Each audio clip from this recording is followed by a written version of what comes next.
లేకుండా రాష్ట్ర విభజన జరిగినప్పుడు ఈ రాష్ట్రానికి ఒక అంతర్జాతీయ స్థాయి రాజధాని ఉండాలనే ఒక దృఢ సంకల్పంతో ఈ ప్రపంచంలో ఎక్కడ జరిగిన విధంగా 34,000 ఎకరాలు భూ సమీకరణ ద్వారా ₹1 ఖర్చు లేకుండా భూ సమీకరణ చేసి అది కూడా ఆంధ్ర రాష్ట్రానికి నడిబొడ్డున అటు 6 జిల్లాలకి ఇటు 6 జిల్లాలకి మధ్యలో కృష్ణానది ఒడ్డున అట్లాగే గుంటూరు విజయవాడ నగరాల మధ్య అన్ని అనుకూలతతోటి రాజధాని నిర్మాణాన్ని అసెంబ్లీలో ఏకగ్రీవంగా తీర్మానం చేసి అమరావతి రాజధానిగా ప్రారంభించి దాదాపు 10,000 కోట్లు ఖర్చు పెట్టి రాజధానిని అభివృద్ధి చేస్తున్న క్రమంలో ఆనాడు అసెంబ్లీలో ఏకగ్రీవంగా మద్దతు తెలిపిన జగన్మోహన్ రెడ్డి తర్వాత ప్రభుత్వం మారగానే ఆ ప్రాంతాన్ని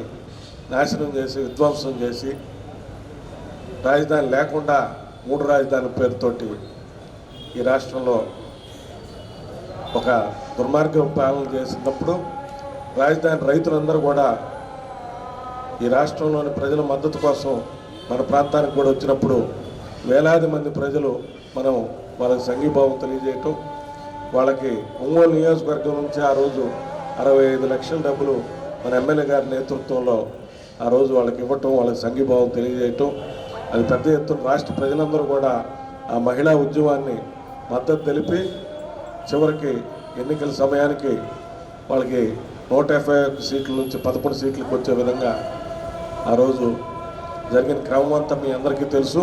దాంట్లో అమరావతి ఉద్యమం ప్రాంతంలో ఎట్లా జరిగిందో ఒంగోలు నియోజకవర్గంలో పర్టికులర్గా దేశానికి ఢిల్లీ రాజధాని అయినా వాణిజ్య రాజధాని ముంబై మన భారతదేశానికి. అంటే అటువంటి ఒక నగరం నిర్మించబడిందంటే మనం ఎలా ఉంటుందో మనం ఊహించుకోవచ్చు. మన జీవనాడి ప్రజల ప్రతి ఆంధ్రప్రదేశ్ ప్రజల స్థితిగతుల్ని సమూలంగా మార్చేసే పరిస్థితి ఏదంటే అమరావతి మెట్రో డెవలప్మెంట్ అథారిటీ ఏర్పాటు చేసి దాన్ని ఒక మెట్రో నగరంగా అయిపోయి 1 కోటి మంది జనాభాతో కూడినటువంటి నగరంగా ఏర్పడిందంటే మనకి దూరంగా ఉంటే మనకేందని కొంచెం మన పిల్లలు ఇక్కడ బెంగళూరు పోక్కర్లేదు, లేకపోతే ఇంకొక నగరానికి పోనక్కర్లేదు. మన అమరావతిలోని సాఫ్ట్వేర్ ఇంజనీర్లు కానీ, అమరావతిలోనే డెవలపర్లుగా, అమరావతిలోని బిజినెస్ మెన్స్గా, అమరావతిలోనే మన పిల్లలు మన కళ్ళ ముందు కనబడేటువంటి పరిస్థితిని ఈరోజు చంద్రబాబు నాయుడు గారు మనకి కల్పించడం, దానికి రాష్ట్ర ప్రజలు సహకరించి నరహంతకుల పాలన నుంచి ఈ రాష్ట్రాన్ని విముక్తి కల్పించి మనకి తిరిగి చంద్రబాబు గారి నాయకత్వంలో మనం ఈ రాష్ట్రాన్ని పునరాభివృద్ధి చేసుకునే దశలో మనం నగరానికి railway under bridge Magunta Srinivasa Reddy గారి సహకారంతో రాంగాల్ని దాన్ని ఆచరణలో పెట్టి అమల్లోకి తీసుకొచ్చినటువంటి ఇప్పుడు పనులు జరుగుతూ ఉన్నాయి అక్కడ. దానివల్ల దాదాపు నగరంలో 30% ప్రజలకి ఎంత సౌకర్యవంతంగా ఉంటుందో ఆలోచించాల్సినటువంటి విషయం మనకి తెలియజేసుకుంటా ఉన్నా. అదేవిధంగా రోడ్లే రకంగా చేశారో మనం చూసాం. అంటే మనది చేతల ప్రభుత్వం, పనులు చేసి చూపిస్తాం, మాటల ప్రభుత్వం కాదు అని చెప్పి మనం ఈరోజు ప్రజలకు భరోసా ఏదైతే ఇచ్చామో దాన్ని ఆచరణలో చేసి చూపిస్తున్నామని చెప్పి తెలియజేసుకుంటూ మరి రాబోయే రోజుల్లో పార్టీ కార్యకర్తలకు ఎవరైతే కష్టపడ్డామో వారందరూ కూడా ఏ బాధపడకుండా మంచి ఉన్నతమైనటువంటి స్థానాలకి ఎదగటానికి వారి యొక్క ఆకాంక్షను తీర్చడానికి కూడా ప్రభుత్వం ముందుకు రావాలని చెప్పి వస్తుంది కూడా అని చెప్పి ఒక భరోసా, ఒక నమ్మకంతో నేను తెలియజేసుకుంటూ నాకు ఈ అవకాశం ఇచ్చినటువంటి సభాధ్యక్షుల వారికి నిండైన ధన్యవాదాలు తెలియజేసుకుంటా ఉన్నాను. రాజధాని అమరావతి ప్రపంచ స్థాయిలో ఒక ఐకాన్గా ఉండాలనే ఉద్దేశంతో 2014లో అమరావతిలో రాజధాని ఏర్పాటు చేయడం జరిగింది. అభివృద్ధి వేగంగా జరుగుతున్న దశలో 2019లో రాజధానిని మార్చడం, ప్రభుత్వం ఓడిపోయిన వెంటనే రాజధాని మార్చడం అప్పుడు వైఎస్ఆర్ ప్రభుత్వం చేపట్టింది.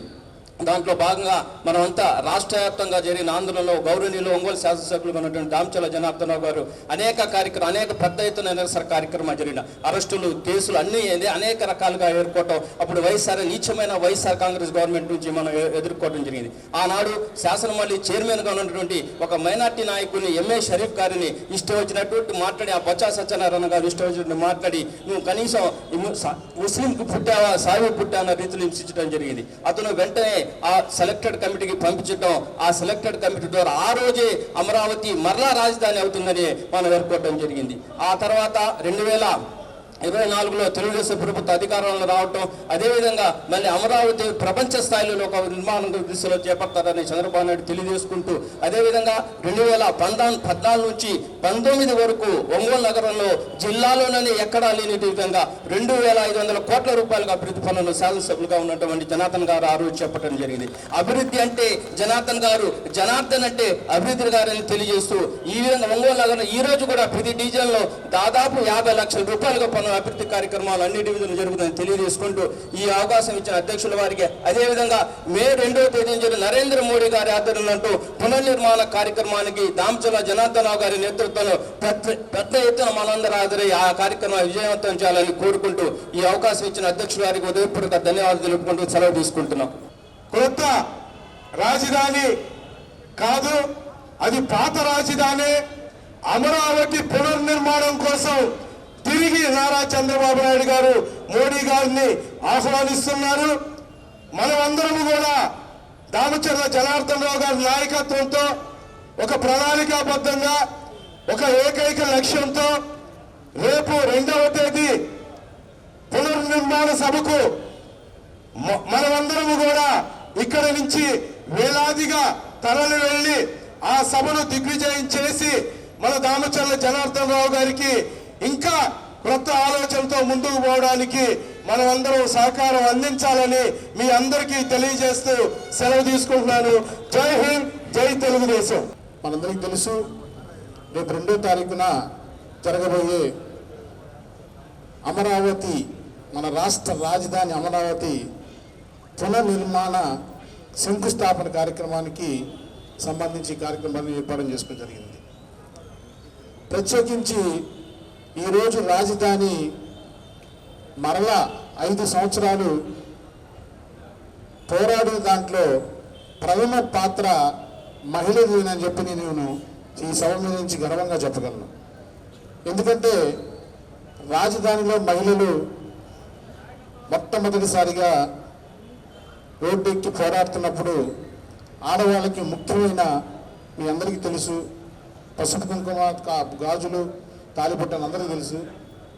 ఆ ఉద్యమానికి తల్లి చంద్రబాబు నాయుడు గారి సతీమణి తన స్పాట్లో డయాస్ మీద తన అన్ని గాజులు తీసి ఈ ఉద్యమానికి నేను డొనేట్ చేస్తున్నానని చెప్పి చేచి గాజులు తీసిచ్చిన మహాతల్లి భువనేశ్వరి అని చెప్పి మీ అందరికీ సభాముఖంగా తెలియజేస్తున్నాను.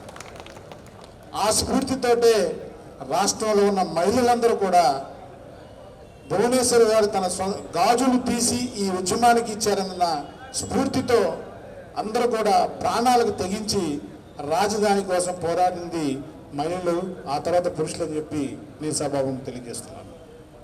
మీ అందరికీ తెలిసిన విషయాలే, ప్రత్యేకంగా చెప్పాల్సిన అవసరం ఏం లేదు.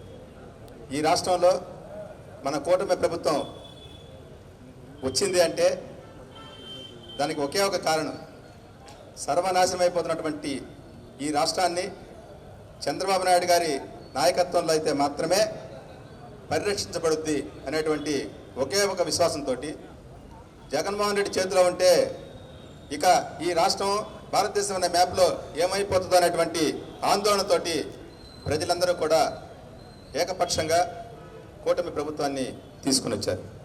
తీసుకొచ్చిన తర్వాత మరుక్షణం నుంచే అన్ని జిల్లాల అభివృద్ధితో పాటుగా ప్రత్యేకమైనటువంటి శ్రద్ధ పెట్టారు చంద్రబాబు నాయుడు గారు. అమరావతిని ఎలా పునర్నిర్మించాలి అని. అదృష్టవశాత్తు కేంద్రంలో బీజేపీ ప్రభుత్వానికి మనం అత్యంత సన్నిహితులుగా ఉన్నటువంటి పార్టీ తెలుగుదేశం పార్టీ అయింది. దాన్ని చంద్రబాబు నాయుడు గారు ఆయనకున్నటువంటి అనుభవాన్ని వినియోగించుకొని లక్షల కోట్ల రూపాయలు ఈ రాష్ట్రానికి తీసుకొని వచ్చి అభివృద్ధి చేసేటువంటి ప్రయత్నం జరుగుతుంది. అందులో భాగంగానే అమరావతిని పునర్నిర్మించే దానికోసం కేంద్రం గ్రాంట్ ఇవ్వడం అయితేనేమి, వరల్డ్ బ్యాంక్ డబ్బులు ఇవ్వడం అయితేనేమి, ఇలా ఎన్ని రకాల సోర్స్ ఉన్నాయో అన్ని సోర్సుల్ని ఉపయోగించుకొని దీంట్లో ప్రజల భాగస్వామ్యాన్ని మనం ఎప్పుడు కూడా మర్చిపోకూడదు. ఇంత పెద్ద ఎత్తున భూమిని కూలింగ్ ఇచ్చారు అంటే ప్రపంచంలో ఏ నాయకుడు కూడా ఆ విధంగా చేయలేడు. ఒక చంద్రబాబు నాయుడు మాత్రమే చేయగలడు. ఎందుకంటే చంద్రబాబు నాయుడు మీద ప్రజలందరికీ కూడా విశ్వాసం ఉంటుంది కాబట్టి. అటువంటి వ్యక్తి ప్రపంచంలోనే అత్యుత్తమైనటువంటి రాజధాని నిర్మించాలన్నటువంటి పట్టుదలతోటి చేస్తూ ఉన్నాడు. ఈ కార్యక్రమం ముఖ్య ఉద్దేశం ఏమిటంటే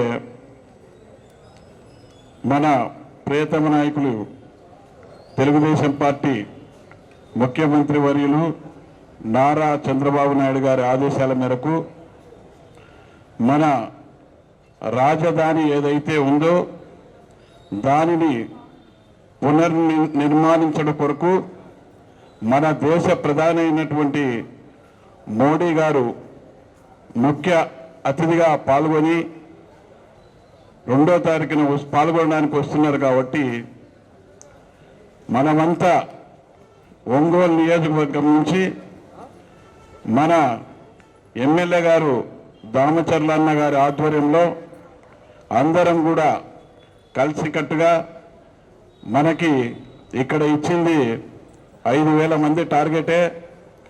కానీ మహానాడులో మేము కూడా ఇక్కడంతా వచ్చి చూసాము. ఎంతో పెద్ద ఎత్తున నడిపినటువంటి జనార్దన్ అన్న గారికి 5,000 మంది టార్గెట్ పెద్ద సమస్య కాదు. ఖచ్చితంగా మనం ఏదైతే చంద్రబాబు నాయుడు గారు 5,000 టార్గెట్ ఇచ్చారో అంతకన్నా కూడా పెద్ద ఎత్తున మనము అన్న ఆధ్వర్యంలో రాజధాని ముహూర్తం కోసం అక్కడికి పోయి తగు జాగ్రత్తలతో అందరం కూడా కలిసికట్టుగా తగు జాగ్రత్తలతో ఎవరు కూడా ఇబ్బంది పడకుండా, అన్నకు చాలా ఎక్స్పీరియన్స్ ఉంది, పార్టీలో కూడా సీనియర్ లీడర్ కాబట్టి ఇక్కడ ఆ పరిస్థితులేమి ఇబ్బంది కలగవు. కాబట్టి అందరం ఆ రోజు కలిసికట్టుగా మోడీ గారి ఉద్దేశం తర్వాత మన చంద్రబాబు నాయుడు గారి ఏదైతే ఆయన సంకల్పం అవన్నీ నెరవేరాలని చెప్పని ఈ ఒంగోలు నియోజకవర్గం నుంచి మీరంతా పెద్ద ఎత్తున వస్తారని చెప్పని ఆశిస్తూ ఖచ్చితంగా రావాలని చెప్పని విన్నవిస్తూ దగ్గర 2వ తారీఖే మన కార్యక్రమం ఉంది. ఓసారి మన వాళ్ళందరితో కూడా మాట్లాడదామని చెప్పి ఆ టైంలో మధ్యాహ్నం అనుకున్నాం. అందరికీ ఫోన్ చేసి మెసేజ్ పెట్టమని చెప్పేసి చెప్పాం. ఈరోజు ఒకసారి మనం ముందుది గమనించుకుంటే మనం ఏది చేసినా కూడా ఒంగోలు ప్రకాశం జిల్లాలో ఒంగోలులో ఏది చేసినా కూడా పార్టీ తరఫున చేసిన ఏ కార్యక్రమం చేసినా సక్సెస్ఫుల్ చేశాం. అందుకే చంద్రబాబు నాయుడు గారు కొత్తది ఏది పెట్టినా కూడా ముందు మన దగ్గరే ట్రైల్ వేస్తారు. వేసి ఒంగోలు సైడ్ పెట్టండి, ఒంగోలు అయితే బాగా చేస్తారని చెప్పి మన దగ్గర పెట్టడం జరుగుతూ ఉంటుంది. ఆ రోజు మహానాడు ఆ విధంగానే పెట్టారు. మహానాడులోనే మన ఒంగోలు జరగటం మహానాడు తర్వాత నుంచే రాజకీయంగా కూడా ఊపందుకుందనేది మనం చెప్పేది కాదు. ఈరోజు కనపడ్డా కూడా అందరూ కూడా చెప్తూ ఉంటారు. అదేవిధంగా యువగలం కూడా ప్రకాశం జిల్లా అంతకుముందు జరిగింది ఒక ఎత్తు అయితే, ప్రకాశం జిల్లాలో మొదలుపెట్టినప్పటి నుంచి మన ఒంగోలులో జరిగిన యువగలంది ఈ రోజుకి కూడా కనపడ్డప్పుడల్లా మన లోకేష్ గారు చెప్తానే ఉంటారు, డీజే అన్న ఒంగోలు అంటే అదిరిచ్చే ఆ రోజు అది అని ఈ రోజుకి కూడా చెప్తానే ఉంటారు. ఆ విధంగా మనం కూడా ఏది చేసుకున్నా కూడా ఒక చిత్తశుద్ధితో మనం పనిచేస్తాం. అదేవిధంగా మనకి రైతులు మహిళలు వచ్చేటప్పుడు ఆ రోజు రాజధాని రైతులు ఇబ్బందులు పడి వాళ్ళంతా పాదయాత్ర చేస్తే దాన్ని ఒక ప్రత్యేకంగా మనం కూడా ఆ రోజు ఎన్ని ఇబ్బందులు పెట్టారో మీ అందరికీ కూడా తెలుసు. అయినా కూడా అది కూడా సక్సెస్ చేసి రైతుల్ని అన్ని విధాలుగా కూడా వాళ్ళని ఇబ్బంది లేకుండా మన నియోజకవర్గాల నుంచి మన జిల్లా నుంచి పంపించేదాకా మనం అందరం కూడా కలిసి ఆ రోజు టౌన్లో పాదయాత్రలో కూడా ఉండి దాన్ని జయప్రదం చేసి వాళ్ళందరూ కూడా రైతుల్ని గౌరవించి పంపించింది కూడా మన దగ్గరే జరిగిందని చెప్పేసి కూడా మీకు ఈ సందర్భంగా గుర్తు చేస్తూ ఉన్నా. రేపు 2వ తారీఖుది కూడా మనం జాగ్రత్తగా తీసుకోవాలి. ఒక కమిట్మెంట్గా ఎవరైతే బాధ్యతగా మనం ఉంటారో వాళ్ళందరూ కూడా పేర్లు ఇవ్వటం, ఎంతమందిని తీసుకొస్తారు, ఎట్లా చేయాలనేది డివిజన్ వైజ్గా ఓసారి కూర్చొని రేపటికల్లా ఇవ్వండి. కొంతమందికి 10 ఫోన్లు చేస్తే అప్పుడు చెప్తారు ఇస్తాం వస్తున్నామని. ఒకటి పార్టీ నుంచి పైనుంచి ఒకటి మనకి ఇన్స్ట్రక్షన్స్ వచ్చినప్పుడు మనం ఒకటి పాస్ చేసినప్పుడు దాని మీద ఒక హాఫ్ అన్ అవర్ 1 అవర్ కూర్చుంటే డివిజన్లోది అయిపోద్ది ఆ పని. మళ్ళీ పార్టీ నుంచి ఫోన్ చేసే పరిస్థితి రాకూడదు. మన రెస్పాన్సిబిలిటీ మనకేంటి, మన పరిస్థితి ఏంటి అనేది కూడా మనం చూసుకోవాల్సిన బాధ్యతలు ఉన్నాయని చెప్పి మీ అందరూ కూడా తెలియజేస్తూ ఈరోజు వచ్చిన మీ అందరికి కూడా మనస్ఫూర్తిగా నా అభినందనలు శుభాభినందనలు తెలియజేస్తూ సెలవు తీసుకుంటున్నాను. ధన్యవాదాలు.